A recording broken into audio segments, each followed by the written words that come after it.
been painting for over 15 years and I've experimented a lot during that time with my signature. And out of all the different things that I figured out, personally, I like to sign with just my initials and a symbol after them. And now I'm not suggesting for everybody to do this. In fact, I think most customers like to see either your whole first name or maybe your first initial and your last name or just your last name. They like to see the artist's name. And I've had a lot of people comment about my signature and the fact that I only use my initials, that they wish my whole name would be on there. And so that's why on the front of my artworks, I always sign my initials with my symbol, and then on the back of the artwork, I sign my whole name, the date, and the title of the piece usually, if there's room on the back for all of that. And this way the person gets both the small signature that I put on the front that's easier for me to sign and it fits in smaller places better, and then the full name on the back. So that's one solution I found, but it's totally up to you about how you sign your name on there. And the symbol that I created is something that I saw in a vision that kind of represents me and the way I interact with the world. And now you don't have to have a symbol on there. That's something that's completely unique to the way I like to sign my signature. The first tool I want to show you is a little brush. I'm not sure what this type of brush is. I think it's called a liner. But the thing is, if you go to Michael's or Hobby Lobby, they're going to have lots of these little brushes.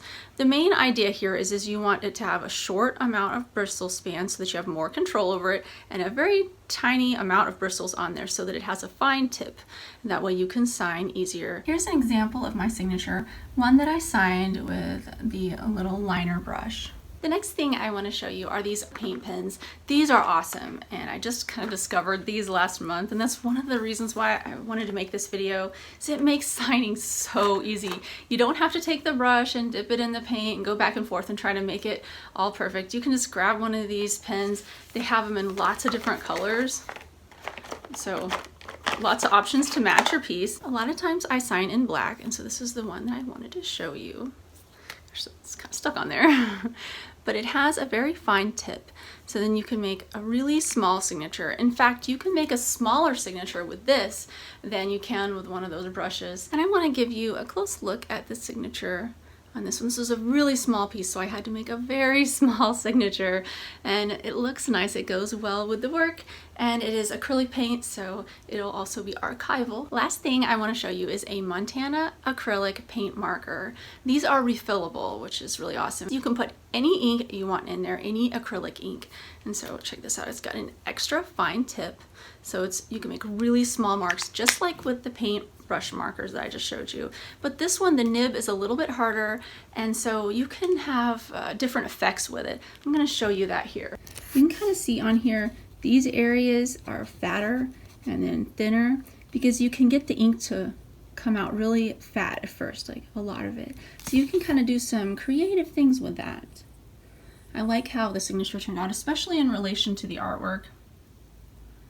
It just matches perfectly, and it looks better than what it would have looked like if I used the brush to do it, I think. If you're using one of these refillable markers, you can use any type of acrylic ink, but I like the Liquitex acrylic inks.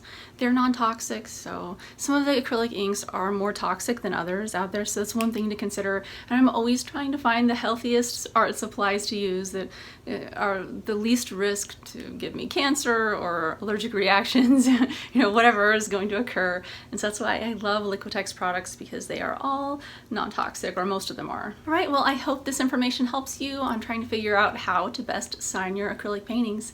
Thank you so much for watching. See you next time.